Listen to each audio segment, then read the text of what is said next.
Mark Thorne thought he was untouchable. He was the king of New York real estate, a man who viewed people as stepping stones, and his wife, Eleanor, as a worn-out accessory he was ready to discard.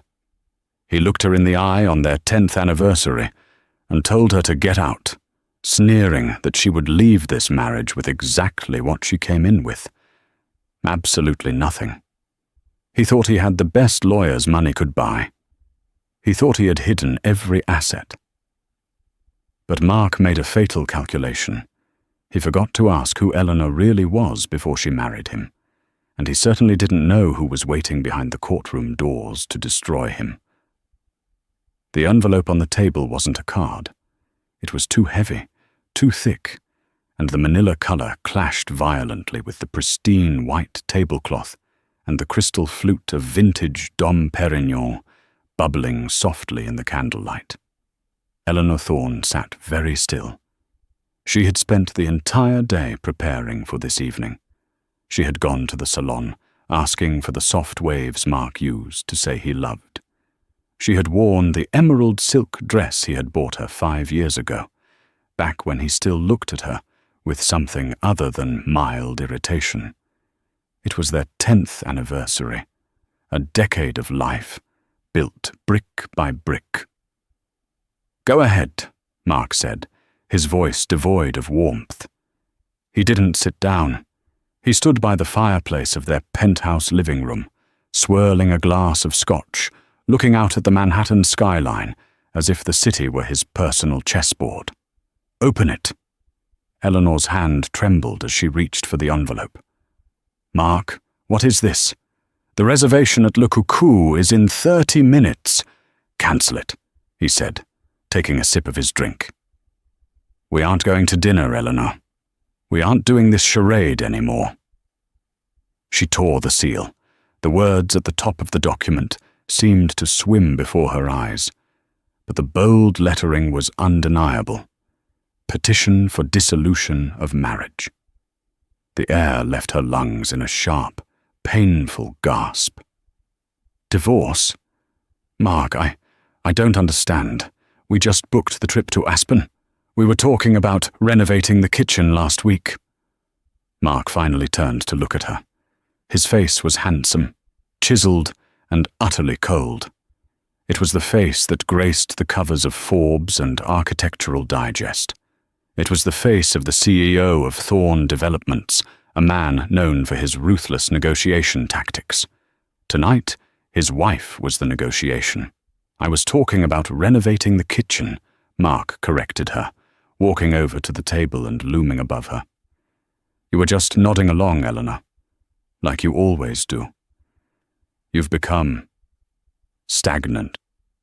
"Stagnant?" She stood up, the silk of her dress rustling. "I gave up my career for you, Mark. I managed this home. I hosted your investors. I nursed you through the bankruptcy scare of 2018 when everyone else told you to quit. And you were adequately compensated for your time," he sneered, placing his glass down with a sharp clink. "You've lived in a $10 million penthouse. You wear designer clothes. You drive a Porsche. But that ride is over." He reached into his pocket and pulled out his phone, checking a text message with a smirk that twisted his gut. "Tiffany is moving in on Monday." The name hung in the air like toxic smoke. Tiffany. Eleanor knew the name. Tiffany LaRue was his new brand consultant, a 24-year-old former swimsuit model with ambition that rivaled Mark's and a moral compass that pointed strictly to the highest bidder. "You're throwing me away for an assistant?" Eleanor whispered, tears finally spilling over. "After 10 years, Mark." "She understands the future," Mark said dismissively. "You represent the past, the struggling years. I don't like being reminded of the struggling years, Eleanor. I've outgrown you." He tapped the papers on the table. "Now, listen carefully, because I'm only going to say this once. My legal team, led by Simon Vance, whom you know is the shark of sharks, has ironclad this." Mark leaned in, his expensive cologne suddenly suffocating her. The penthouse? It's owned by a shell corporation you have no shares in. The accounts? They're in offshore trusts. The cars, leased by the company.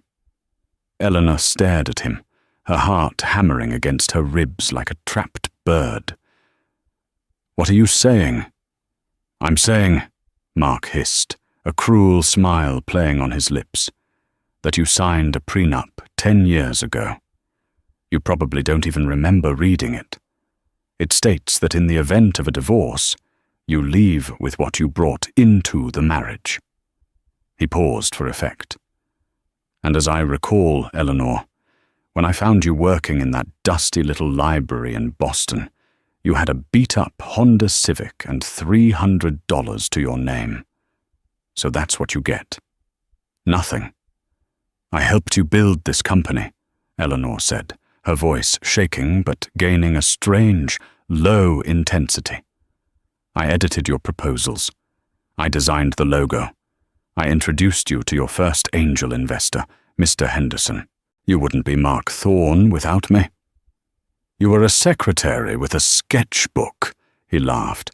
"Don't rewrite history. Henderson liked my vision, not your coffee. Now pack a bag.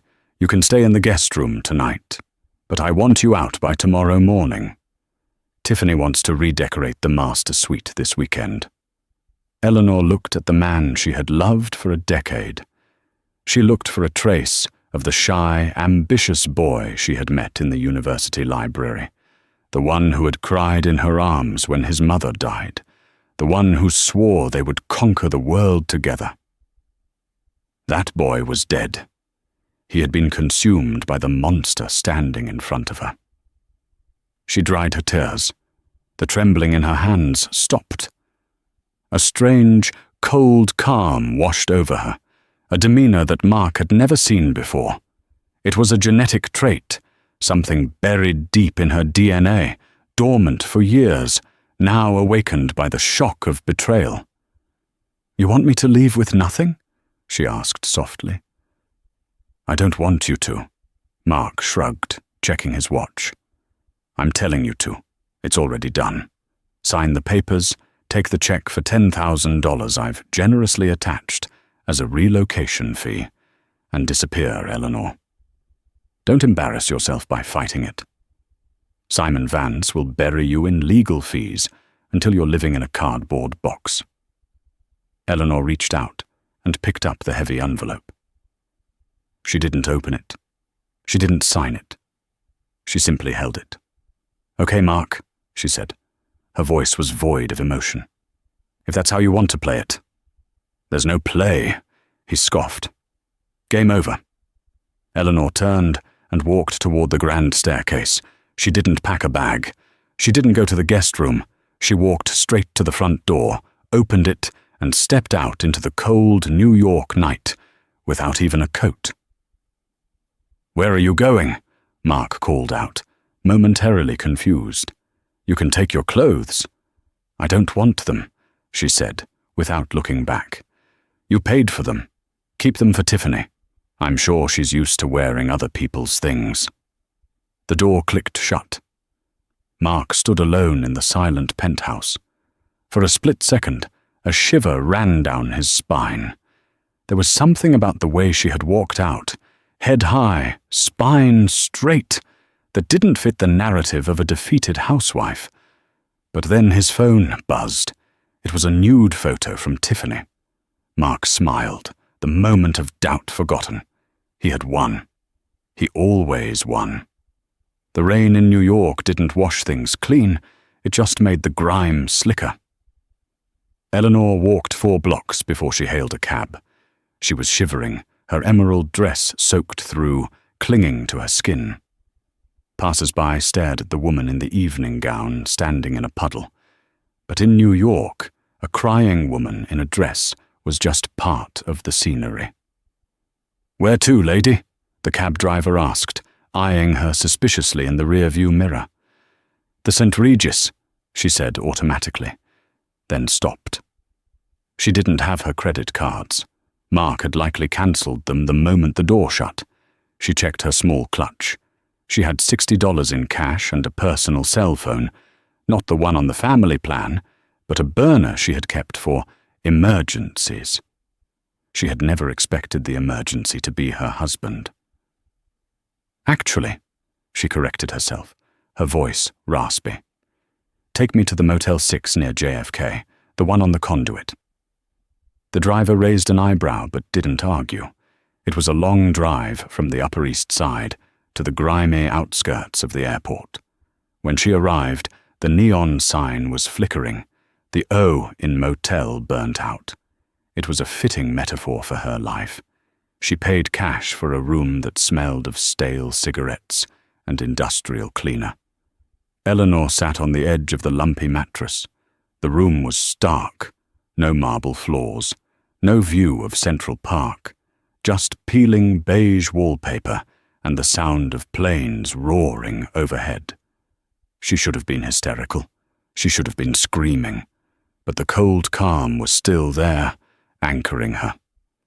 She closed her eyes and let the memories wash over her, not to torture herself, but to remember the truth.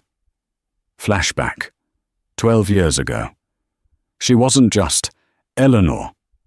Back then, she was Eleanor Blackwood, though she used her mother's maiden name, Eleanor Cross, at university to avoid the questions. She wanted to be an artist, to see the world through her own eyes, not through the lens of her family's empire. She met Mark in the library. He was frantic, his hair a mess, trying to print a thesis on a printer that was jammed.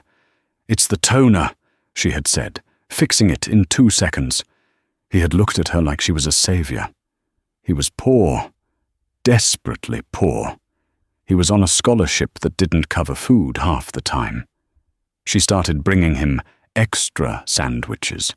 She edited his papers. When he couldn't afford the materials for his final architectural model, she found $5,000 and told him she won a scratch-off lottery ticket. She fell in love with his drive.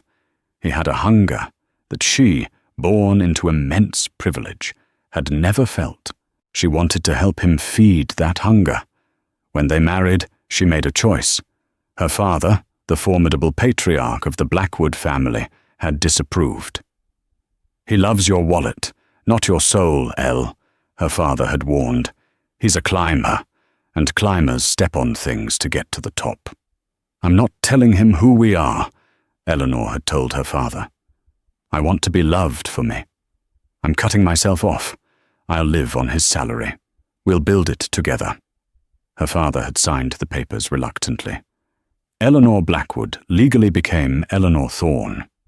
She buried her past. She stopped taking calls from the family office. She became the dutiful wife, using her innate business sense, learned at the dinner table of billionaires, to guide Mark, all while letting him think it was his genius. Present day. Eleanor opened her eyes. She looked at the cheap phone in her hand. Mark was right about one thing.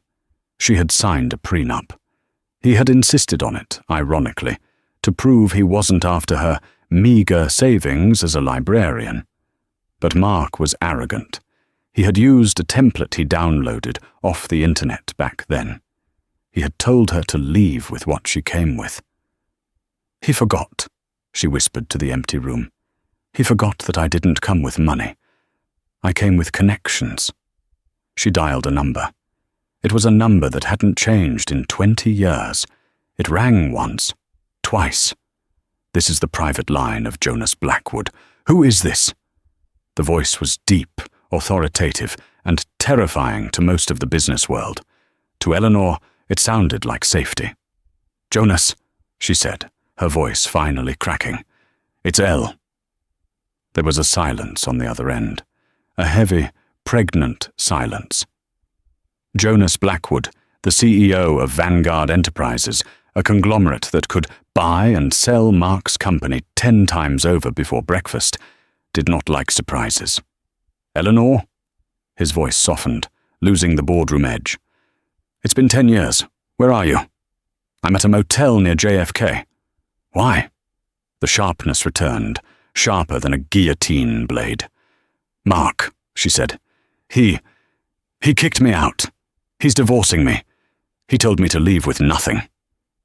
"Did he now?" Jonas's voice dropped an octave. It was a tone known in the financial world as the Blackwood chill. It usually preceded a hostile takeover or a corporate dismantling. "And does Mr. Thorne know that his wife is the silent shareholder of the Blackwood Trust?" "No," Eleanor said. "He thinks I'm just a librarian who got lucky." "I see." She could hear the sound of a chair scraping back, the movement of a man springing into action. "Stay there, I'm sending the car. Not a taxi, Eleanor. The car." "Jonas, I don't want to go back to Dad's house," she said. "Dad passed away 3 years ago, Elle. We tried to tell you." Mark returned the letters. "He said you weren't interested." The air left the room. Eleanor gripped the phone, her knuckles white. "What?"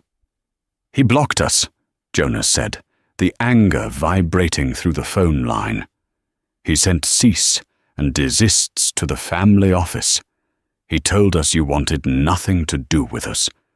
We thought you hated us for cutting you off." A fresh wave of hatred crashed over Eleanor. Mark hadn't just cheated on her. He hadn't just stolen her youth. He had stolen her chance to say goodbye to her father. He had isolated her completely to control her. The sadness evaporated. The heartbreak calcified into something hard and sharp as a diamond. "Jonas," she said, her voice steady again. "Don't send the car yet. I need you to do something else first. Name it. I need a lawyer, not just a lawyer. I need a war hammer." "I'll get you Archibald Sterling," Jonas said. "But Elle, if we do this, we do it the Blackwood way. Total scorched earth." Eleanor looked at her reflection in the cracked motel mirror. The soft, supportive wife was gone. In her place was the daughter of a titan. "Scorched earth isn't enough," Eleanor said. "I want him to believe he's winning. I want him to stand in court and gloat. And then I want to take everything. Not just the money, his reputation, his company, his pride." "I'm listening," Jonas said. "Let the proceedings begin. Let him think I'm using a public defender. Let him bully me. When the court date comes, I want you to walk in." "Consider it done," Jonas replied. "Welcome back to the family, Eleanor." She hung up the phone. Outside, the rain had stopped. The next morning, Mark Thorne woke up in his king-sized bed, Tiffany draped over his arm. He checked his phone. No missed calls from Eleanor. No begging texts. "Good," he muttered to himself. "She knows her place." He dialed his lawyer, Simon Vance. "Simon, it's Mark. Fast-track the divorce. I want a court date in 3 months. She won't contest it. She doesn't have the funds to fight a parking ticket, let alone us." "Consider it done, Mark," Simon slickly replied. "We'll crush her." Mark hung up and looked out at the city he thought he owned. He had no idea that across the river, in a penthouse that made his look like a janitor's closet, his wife was sitting at a mahogany table, surrounded by the most terrifying legal team in the Western Hemisphere, plotting his extinction. The game had begun. 3 weeks later, the legal papers arrived at Mark's office at Thorne Developments. Mark was in the middle of a board meeting, presenting the quarterly projections for his new luxury condo project in Brooklyn, The Spire. He paused as his assistant, a nervous young woman named Sarah, who had replaced the previous one Tiffany had fired, walked in. "Mr. Thorne," she whispered, trembling slightly. "A courier just dropped this off. It's marked urgent. Legal." Mark smirked, gesturing for her to place it on the mahogany conference table. "Ah, the surrender. Gentlemen, if you'll excuse me, this will just take a moment. It seems my soon-to-be ex-wife has realized the futility of resistance." The board members, mostly older men in grey suits who tolerated Mark's arrogance because of his profit margins, chuckled politely. Mark tore open the envelope with a flourish. He expected a signed settlement. He expected a surrender flag. Instead, he found a notice of representation. State of New York, Family Court, Eleanor Thorne versus Mark Thorne. Attorney of record, Milton Weathers. Milton Weathers? Mark read the name aloud, brow furrowed. He looked at his chief financial officer, Greg Jensen. Greg, have you ever heard of a lawyer named Milton Weathers? Greg shook his head. Sounds like someone who advertises on the back of a bus, Mark. Mark laughed, a barking, cruel sound. He pulled out his phone and Googled the name. The first result was a website that looked like it had been built in 1999, featuring a lawyer in a cheap suit standing in front of a bookshelf of encyclopedias. The office address was a strip mall in Queens, sandwiched between a dry cleaner and a discount vape shop. She hired a strip mall lawyer, Mark announced to the room, tossing the papers down. She's actually going to try to fight me with a guy who probably handles slip-and-fall cases at supermarkets. Maybe you should settle Mark, one of the board members, Mr. Henderson, the very man Eleanor had introduced him to years ago, suggested quietly. Divorces can get messy. Public perception. There is no perception to manage, Jim. Mark cut him off. She has no money. She has a clown for a lawyer. This isn't a fight. It's a pest control issue. I'll have Simon Vance chew this Milton Weathers up and spit him out before lunch. But unbeknownst to Mark, the strip mall lawyer was exactly what Eleanor wanted him to see. Across the city, inside the sleek, glass-walled conference room of Blackwood Capital, the atmosphere was very different. The room smelled of old money, leather, polished wood, and silence. Eleanor sat at the head of the table. She looked different. The mousy, terrified housewife of 3 weeks ago was gone. Her hair was cut into a sharp, chic bob. She wore a tailored black suit that cost more than Mark's car. But most importantly, her eyes were cold. To her right sat Jonas Blackwood, her brother. He was a giant of a man, known in the industry as the Reaper, for his ability to dismantle failing companies with surgical precision. To her left was Archibald Sterling. Sterling wasn't just a lawyer, he was a legend. He had represented royalty, tech moguls and heads of state. He didn't have a website. If you needed to find him, you couldn't afford him. And at the far end of the table sat a small, nervous-looking man in a rumpled suit. The real Milton Weathers. So, Archibald Sterling spoke, his voice like gravel wrapped in velvet. Mr. Weathers here has filed the initial response. Mark thinks he is dealing with a bottom feeder. This will make him sloppy. He's already sloppy, Eleanor said, reviewing a file in front of her. I've been tracking the household accounts. Since he kicked me out, he spent $50,000 on jewelry for Tiffany, leased a new Aston Martin, and, this is the interesting part, moved $2 million from the company operating account into a consulting LLC registered in Delaware. Classic hiding of assets, Jonas noted, tapping his pen. He thinks because the LLC isn't in his name, we won't find it. Amateur. He doesn't know I know the passwords, Eleanor said. He never changed them because he thinks I'm too stupid to understand spreadsheets. Archibald nodded approvingly. We will let him continue to hide assets. In fact, we want him to hide more. Under New York law, attempting to hide assets during a divorce is perjury and fraud. If we catch him doing it enough, the judge won't just give you half, Eleanor. The judge could award you everything as a penalty. But we have to maintain the ruse, Jonas warned. Eleanor, you have to live the part. You can't stay in the penthouse here. You need to be seen struggling. Eleanor took a deep breath. I know. I rented a studio apartment in the Bronx yesterday, under my married name. It has no AC, and the radiator clanks." "Good," Jonas said, though his eyes showed pain for his sister. "And Milton?"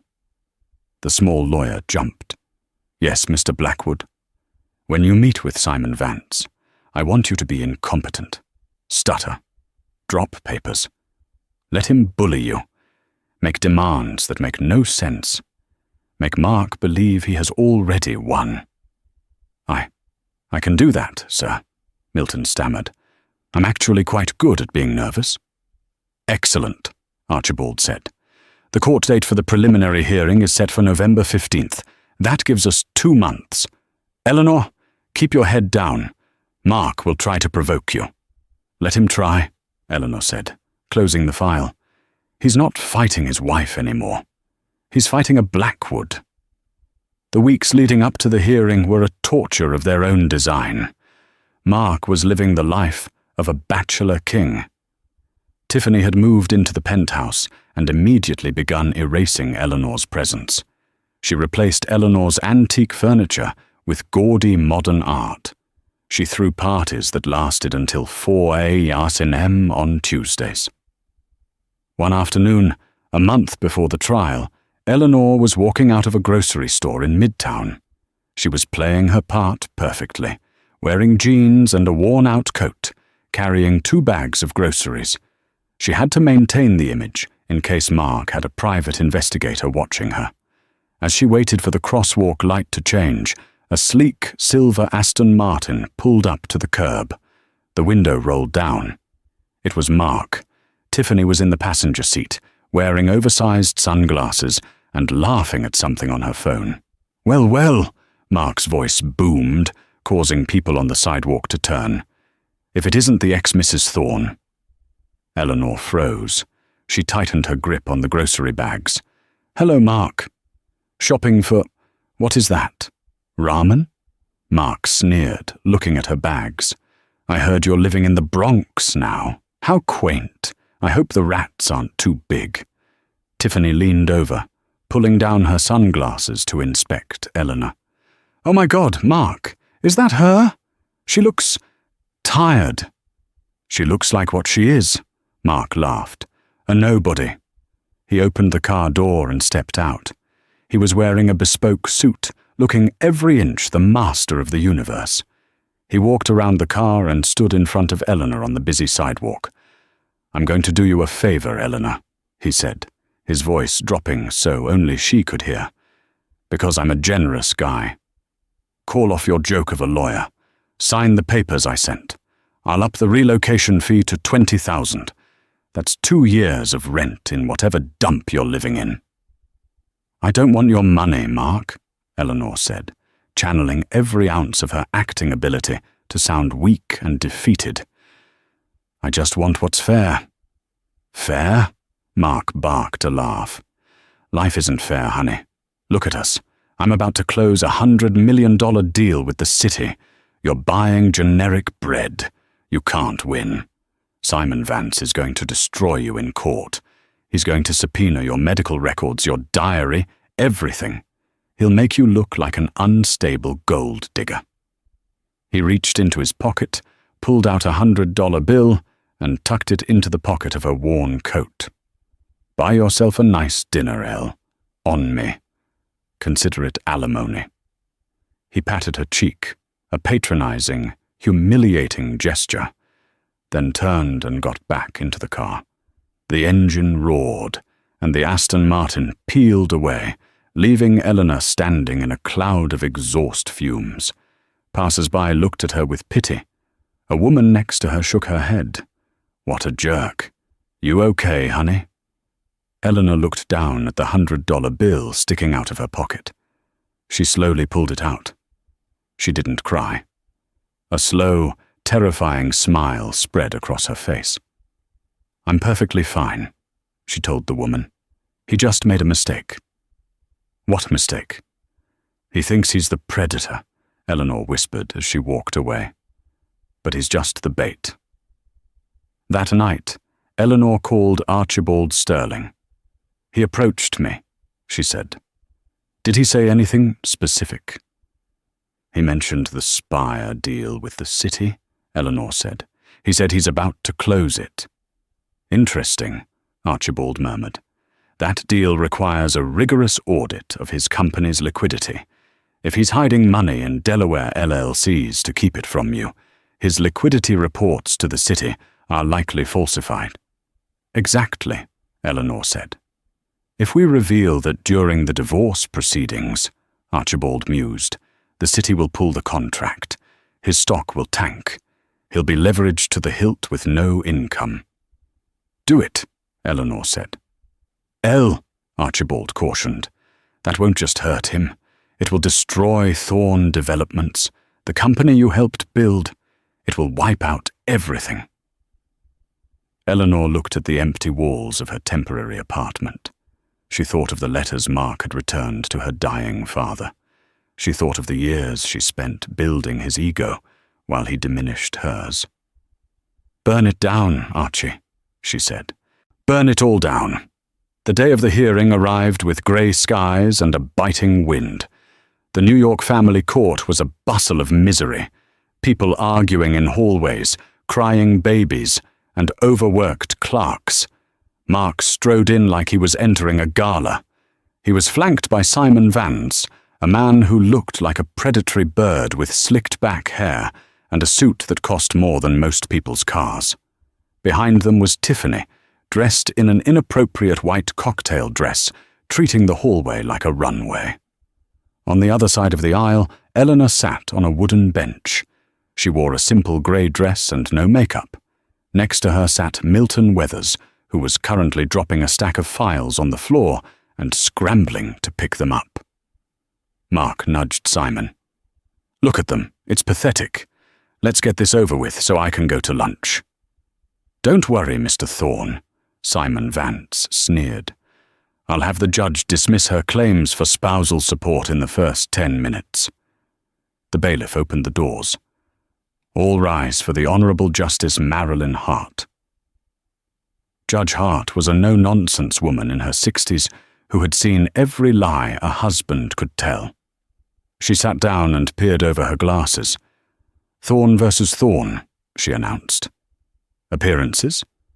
Simon Vance for the petitioner. Mark Thorne, Simon boomed, projecting his voice. Milton Weathers for the respondent. Eleanor Thorne, Milton squeaked, standing up and knocking over his water cup. Mark audibly snickered. Judge Hart shot him a warning look. Mr. Vance, you may proceed, the judge said. Your Honour, Simon began, striding to the centre of the room. This is a simple case. The parties have a prenuptial agreement. Mr. Thorne is a successful businessman. Mrs. Thorne has been unemployed for 10 years. We have offered a generous settlement. However, the respondent is attempting to extort my client for half of his business assets, to which she has no claim. Simon placed a hand on the table. We ask that the prenuptial agreement be enforced immediately and the case be closed. Judge Hart looked at Milton. Mr. Weathers, do you have a response? Milton stood up, his hands shaking.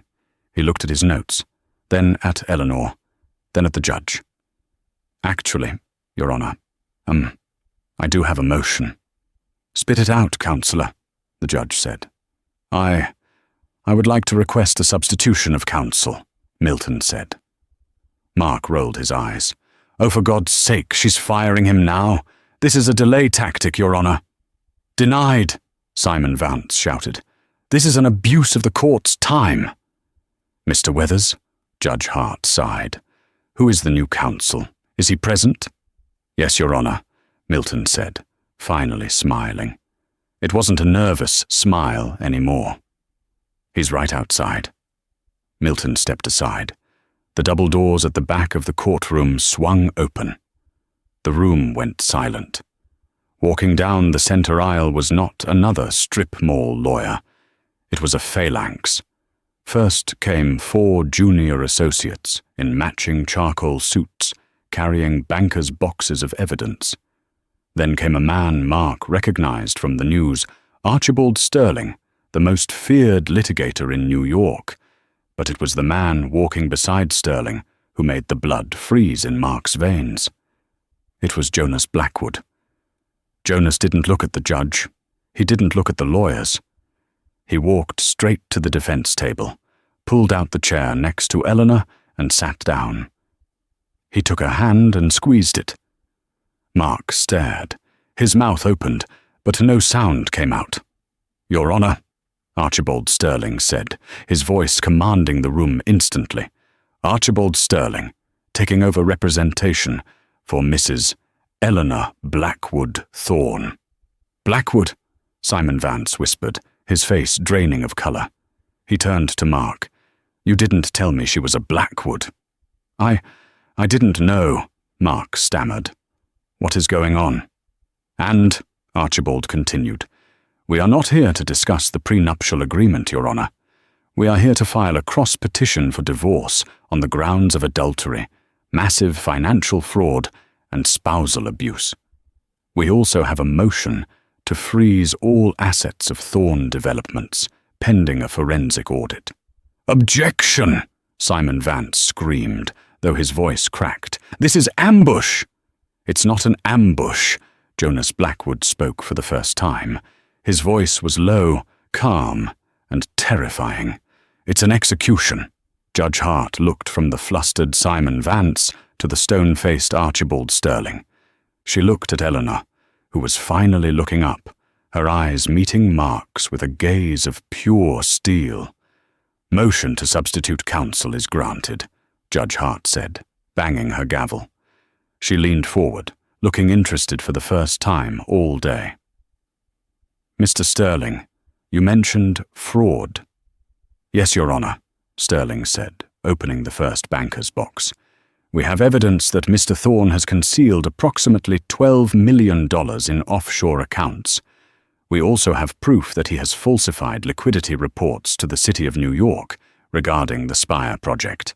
And," Sterling paused for effect, "we have the original copy of the prenuptial agreement. The one Mr. Thorne claims forbids my client from taking assets. However, Mr. Thorne seems to have forgotten Clause 14b. Mark gripped the table. "What clause? What is he talking about?" "Clause 14b, Sterling read aloud. "In the event that either party is found to have committed adultery, which leads to the dissolution of the marriage, the infidelity clause voids the separation of assets limitation. All assets become community property, subject to equitable distribution." Sterling looked at Mark. "And we have the text messages, the hotel receipts, and the testimony of one Ms. Tiffany LaRue's former roommate confirming the affair began 6 months ago." Mark turned to Tiffany. She looked horrified, not for him, but for herself. "You said the prenup was ironclad," Tiffany hissed at Mark. "It was," Mark shouted.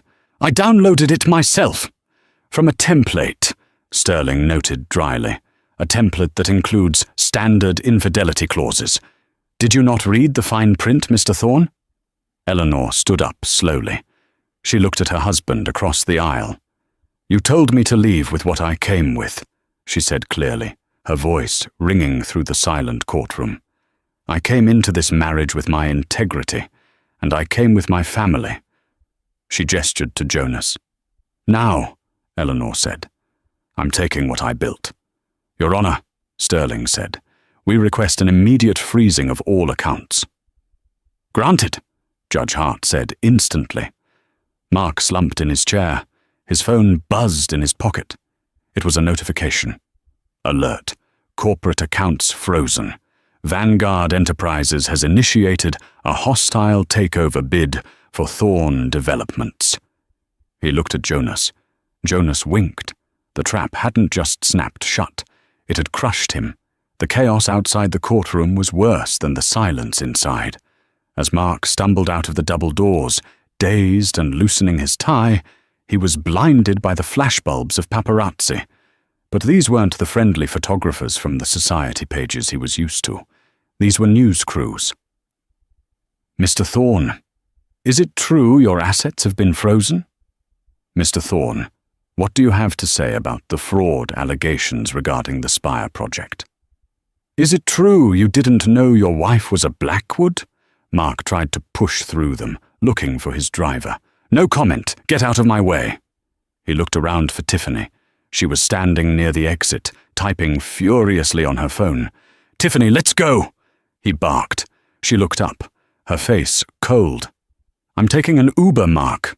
What? Don't be ridiculous. The car is here. The car isn't yours anymore. Remember? She snapped, loud enough for a reporter to hear. And neither am I. I just Googled aiding and abetting fraud. I'm not going to jail for you. I'm calling my own lawyer. She turned on her designer heel, shoes he had paid for, and walked away into the crowd. Mark stood alone on the steps of the courthouse. He saw a black Rolls-Royce pull up to the curb. Jonas Blackwood stepped out, opening the back door.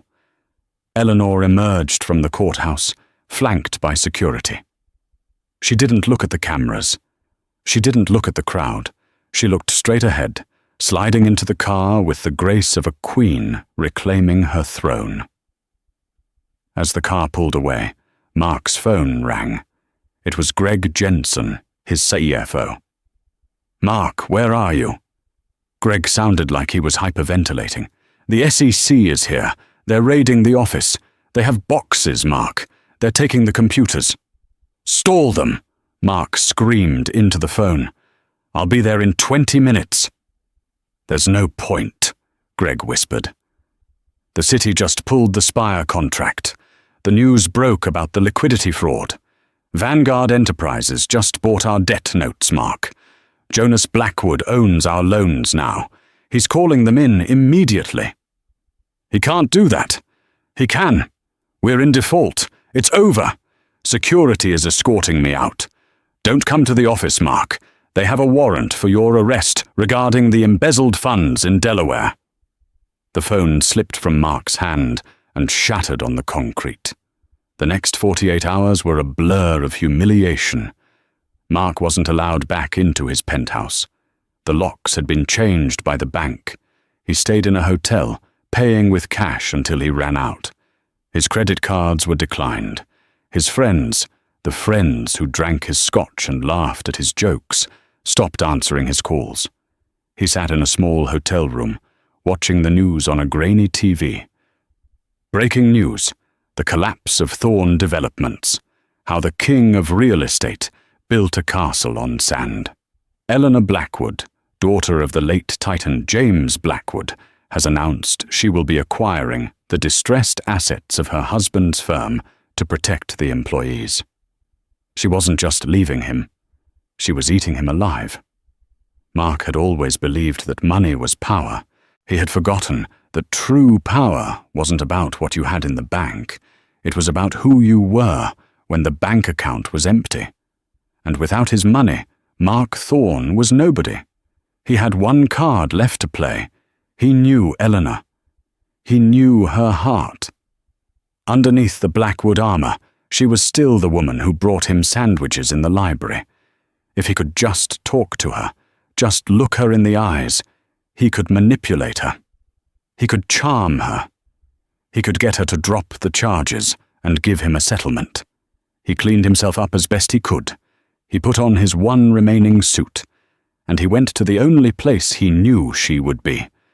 The rain that lashed against the pavement of Manhattan wasn't a cleansing shower. It was a freezing, relentless assault. Mark Thorne stood on the corner of 57th and Park, water pooling in his Italian leather shoes that were now scuffed and waterlogged. He had been the king of New York real estate. He had commanded rooms with a whisper. Now he was shivering in a suit that hadn't been pressed in 48 hours, staring up at the monolith of glass and steel that was the headquarters of Vanguard Enterprises.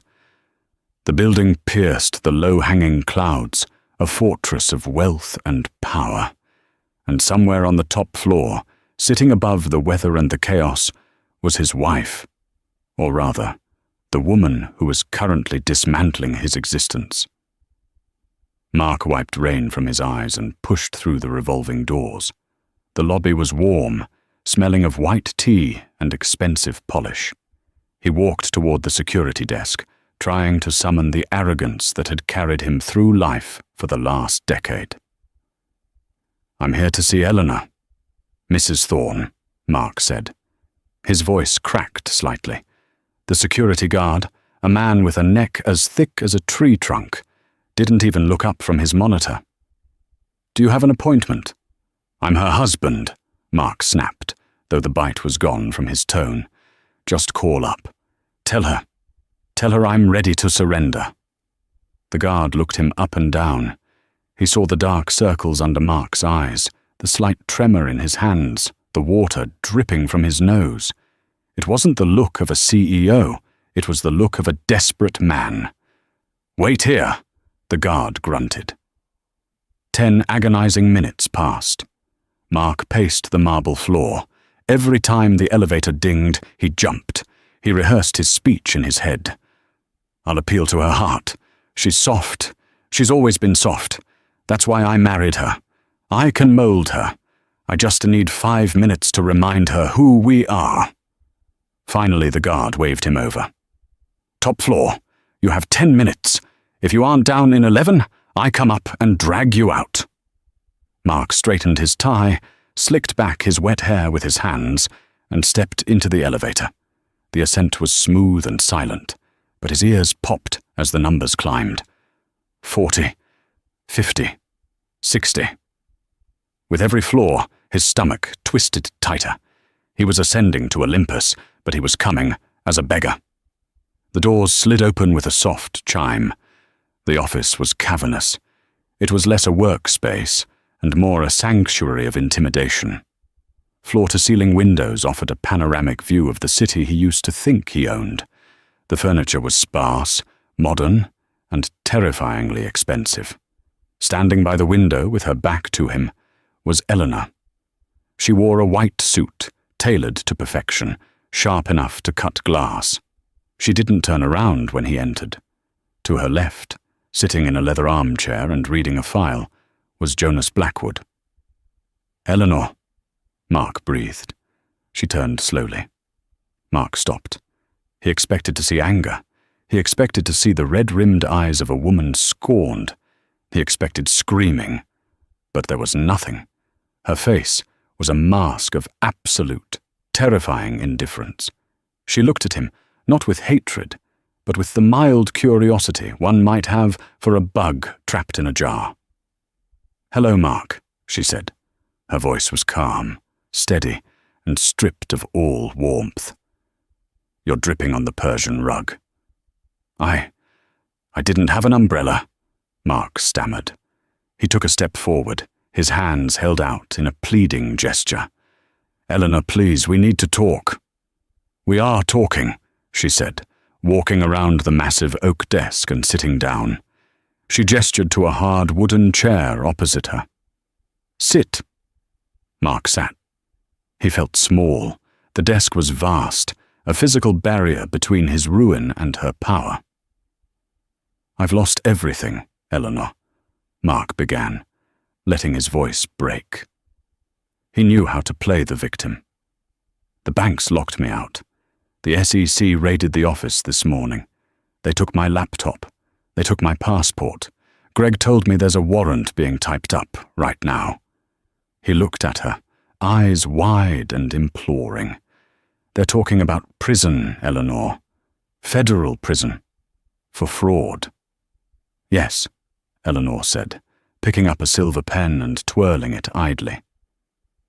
"That is generally what happens when you embezzle $2 million into a shell company to hide it from your wife during a divorce.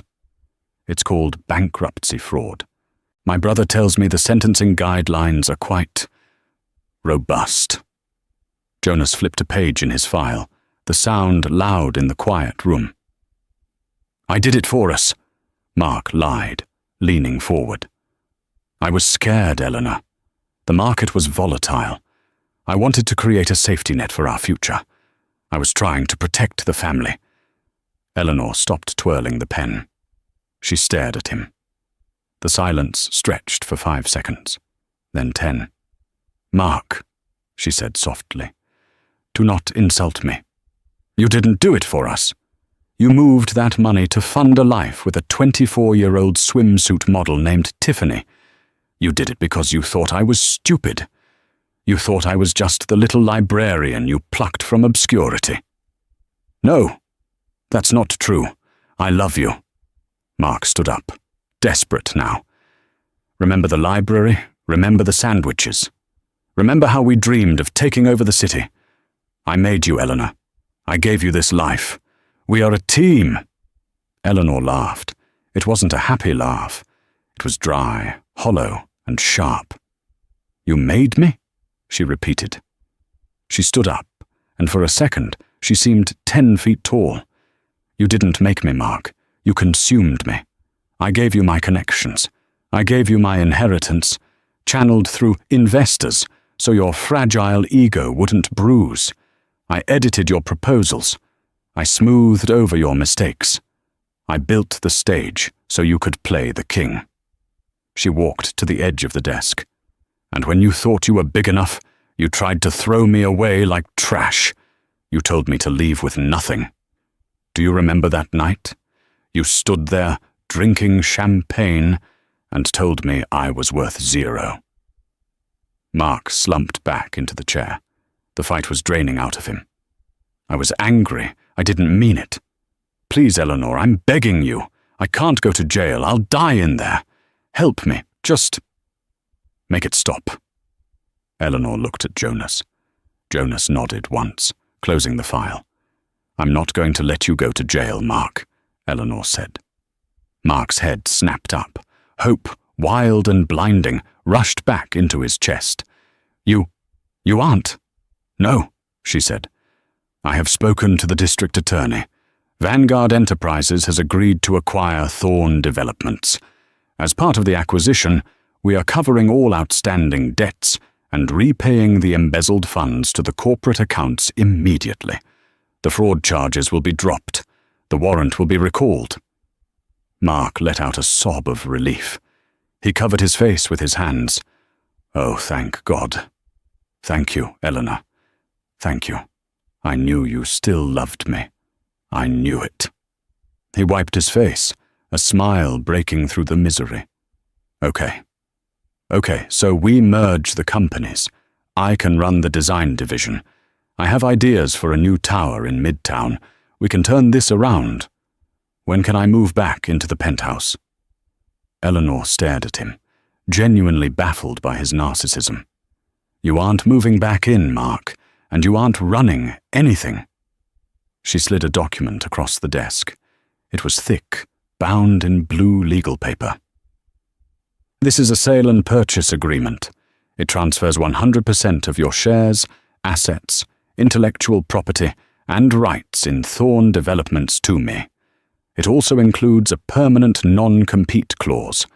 You will never work in real estate in the state of New York again." Mark froze.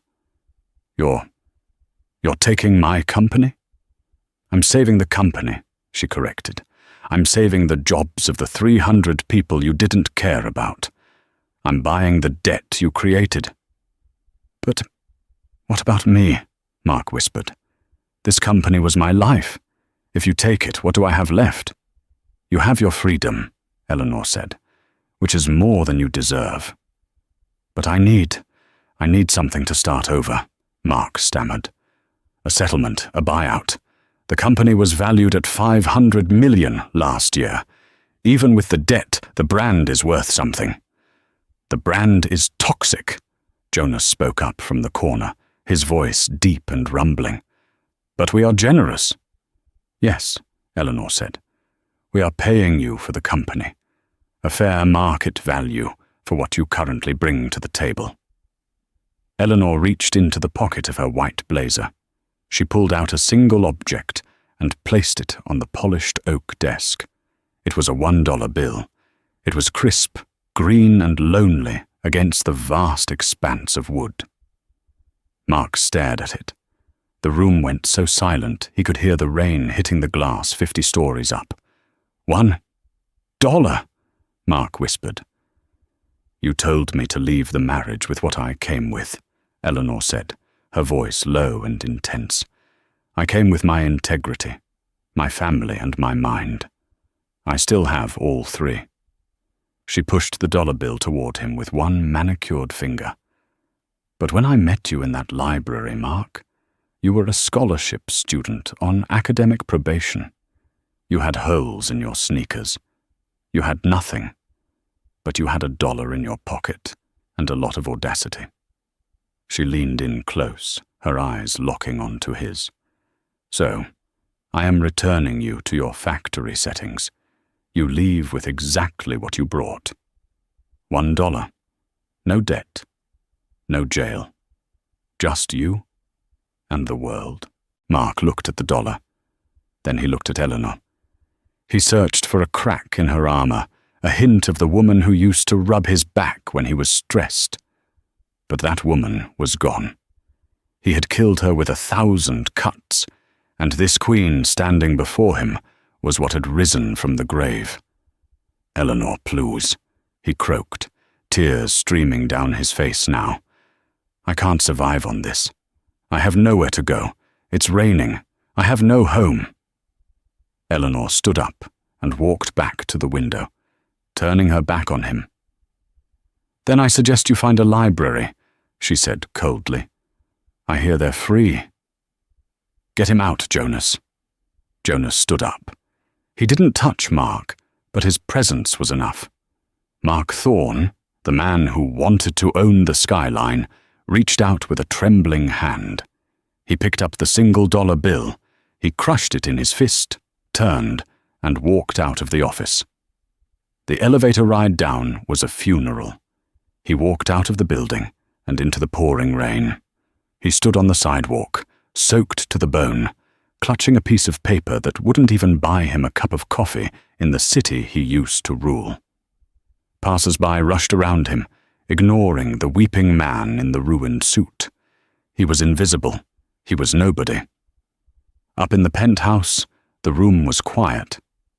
Jonas walked over to the wet bar and poured 2 glasses of vintage champagne. He handed one to his sister. He took the $1, Jonas asked. He took the $1, Eleanor confirmed. She took the glass, her hand steady. He's going to be destitute, Eleanor. He won't last a week out there, Jonas said, though he didn't sound concerned. Was it too much? Eleanor took a sip of the champagne. It tasted like victory. She looked out at the city lights, flickering through the rain like diamonds scattered on black velvet. He wanted a divorce, Eleanor said, a small, satisfied smile playing on her lips. I just gave him the most expensive one in history. She turned away from the window, turning her back on the rain and the man standing in it. Now, she said, walking toward the door. Call the contractors, Jonas. I want to renovate this office. I never did like the view from here. And that is the story of Mark Thorne, a man who learned the hardest lesson of all. Never mistake silence for weakness, and never, ever underestimate the person who helped you build your throne. He thought he could discard his wife like an old receipt, failing to realize she was the bankroll behind his entire life. He left the marriage with exactly what he deserved, his freedom and a $1 bill. Eleanor proved that dignity isn't about the clothes you wear or the car you drive. It's about knowing your worth when everyone else tries to discount you. What do you think? Was Eleanor's punishment too harsh, or did Mark get exactly what was coming to him? Would you have saved him from jail or let him rot? Let me know in the comments below. I read every single one. If you enjoyed this story of betrayal and ultimate revenge, please smash that like button and subscribe to the channel. Turn on notifications so you never miss a story. We drop new dramas every week. Thanks for listening. And remember, be careful who you step on your way up. You might meet them on your way down.